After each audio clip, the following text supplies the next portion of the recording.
Donald Trump is heading for a period of maximum legal and political risk over his role in the U.S. Capitol insurrection and hoarding of classified documents that will collide with his efforts to electrify a low-wattage 2024 White House bid. The quickening special counsel probe, now focusing on the alleged attempt to steal Georgia's election, the climax of the House January 6 committee and a new trial of pro-Trump oath keepers extremists, underscored the breadth of attempts to secure accountability over one of the darkest days in modern American history.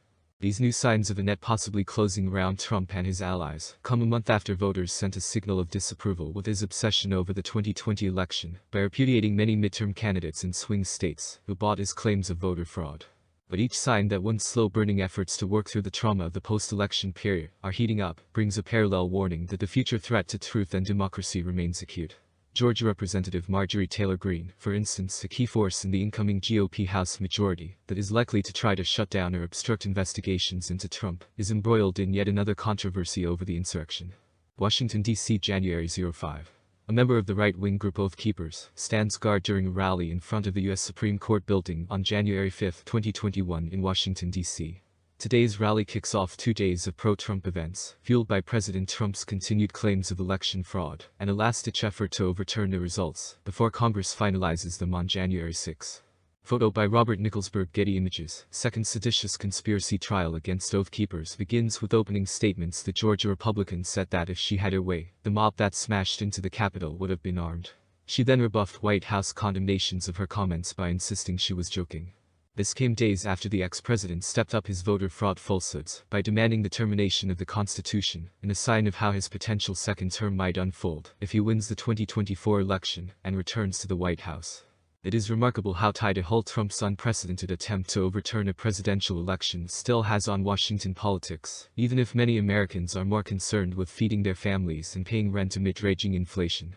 And Trump's campaign of lies is having a damaging impact.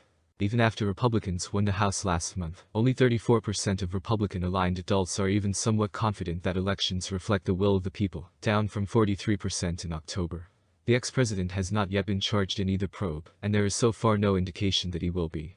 But the sense that Trump is approaching a moment of maximum legal peril is being driven both by signs of an increasingly aggressive investigation by special counsel Jack Smith and the realities of a calendar that offers limited time for any potential prosecutions before the 2024 campaign is in full swing. Trump's already questionable hopes of winning a national election, meanwhile, could absorb new blows with the unveiling of the January 6 committee's final report next week and its possible criminal referrals to the Department of Justice. Smith is speeding ahead on twin probes into Trump's role in an effort to disrupt the peaceful transfer of power in 2020 and his apparently haphazard storage of classified documents at his Florida residence and resort. It emerged Monday that Smith's team subpoenaed Georgia's Republican Secretary of State Brad Raffensperger, who was on the other end of the then-president's phone call, designed to convince him to find sufficient votes to overturn Joe Biden's win in the Peach State in 2020. Smith has also issued a flurry of grand jury subpoenas since Thanksgiving, including to ex-Trump advisor Stephen Miller and 2 former white legal counsels. Georgia Secretary of State Brad Raffensperger. Special counsel subpoenas Georgia Secretary of State Raffensperger in January 6. Brian Goodman, a professor of law at NYU, interpreted the subpoena sent to Raffensperger as another sign of Smith picking up momentum. This thing is ramping up very steadily and at great pace, compared to what was happening before, Goodman told. It's been over 700 days since the Washington Post published the full-hour audio of that highly incriminating phone call. 700 days for the DOJ to finally get around to subpoena him. When does it happen? Under Jack Smith. Goodman also suggested that Trump's legal team was guilty of wishful thinking if they believed that Smith's appointment after a period spent abroad meant he was less likely to be influenced by the politicized aftermath of the January 6 attack, and that a fresh mind would lean against indictments. Preberer, a former U.S. attorney for the Southern District of New York, said on NBC's Meet the Press Sunday that Smith's appointment and his assembling of a high-powered team of experienced prosecutors represented bad news for Trump. I don't think they would have left their former positions, both in government and private practice, unless there was a serious possibility that the Justice Department was on a path to charge. And I think it'll happen in a month, he said. Former U.S. President Donald Trump attends a rally to support Republican candidates ahead of midterm elections in Dayton, Ohio, U.S. November 7, 2022. Judge formally dismisses Trump's case for Mar-a-Lago special master of the 2 investigations. Legal experts say the one regarding classified documents may move ahead the fastest after several failed attempts by Trump in court to delay it. A judge on Monday formally dismissed Trump's case challenging the Mar-a-Lago evidence collection, and in which she had appointed a special master. that gives the Justice Department full access to tens of thousands of records and other items found among documents marked as classified in Trump's beach club and private office. Trump is being investigated over possible violations of the Espionage Act and obstruction of justice. The ex-president claims the FBI search of his property at Mar-a-Lago in August is an example of political persecution designed to stop him winning the White House again, and maintains that he is entitled to the documents despite the fact that presidents are supposed to send such material to the National Archives and Records Administration when they leave office. The DOJ faces fateful choices. Attorney General Merrick Garland has vowed that no one is above the law, and that investigations will go where the evidence leads. But the reality of the legal process means that any trials would take considerable time to prepare and conduct.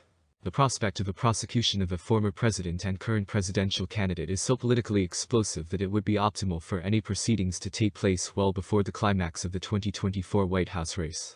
We're now coming up against a timeframe in which it is a challenge to finish either case, if it is brought, to finish it before the election. So, I think they will bring a case on the documents side, if they can, as soon as they can, Rogers said, adding that any case on January 6 would probably take more time. If a moment of truth is approaching for Trump, the same can be said of Garland and the DOJ. Any decision to charge the former president in either case is bound to trigger a furious political chain reaction. Given that the ex-president's movement has already shown it sees violence as a legitimate tool to express a political grievance, things could get especially dangerous. While Smith is following legal procedures, the political context makes it even more incumbent on the DOJ to demonstrate to Americans that it had no choice, for instance, to mount an unprecedented search at an ex-president's home. Washington, D.C. January 06. A large group of pro-Trump protesters stand on the east steps of the Capitol building after storming its grounds on January 6, 2021 in Washington, D.C. A pro-Trump mob stormed the Capitol, breaking windows and clashing with police officers. Trump supporters gathered in the nation's capital today to protest the ratification of President-elect Joe Biden's Electoral College victory over President Trump in the 2020 election. Photo by John Cherry. Getty Images. Appeals Court weighs DOJ's use of obstruction charge in January 6 Capitol rioter cases. Trump has already tried to use claims that justice is being weaponized against him as rocket fuel for his 2024 presidential bid. And while the law, and not politics, is Garland's stated business, any potential prosecution of Trump must balance the national interest and the precedent that would be set if a commander-in-chief were to get away with attempting to overthrow an election. The former president's conduct is sure to face more withering scrutiny with the final report of the House January 6 committee, which wants to make its case for posterity, before it is likely expunged by the incoming House GOP majority next year. The committee has created a damning pattern of Trump's conduct and has repeatedly warned that he poses a clear and present danger to democracy. Given its tone and direction, it would be something of a surprise if the panel did not recommend the House refer Trump, among other aides, to the Justice Department for criminal prosecution when it wraps up. Such a step would be merely symbolic, however, as the committee has no power to level charges itself. And the DOJ is not compelled to act on any recommendations. Its own investigations would have to resolve the question of whether professional prosecutors agreed with the conclusions of Congress acting in its constitutional oversight role. One consideration to bear in mind is that the committee's highly choreographed televised hearings did not include any cross-examination of witnesses, so it's hard to tell how some of the most incriminating testimony about Trump's behavior would hold up under the far higher evidentiary standard required in a court of law. Still, the report and transcripts of its depositions expected to be sent to the DOJ could be useful in fleshing out any criminal case by the special counsel, and in preparing the public for the possibility of any move by Smith to charge Trump. That's yet another reason why the turn of the year and the early months of 2023 are beginning to look like a moment of reckoning for both Trump and those who are investigating him.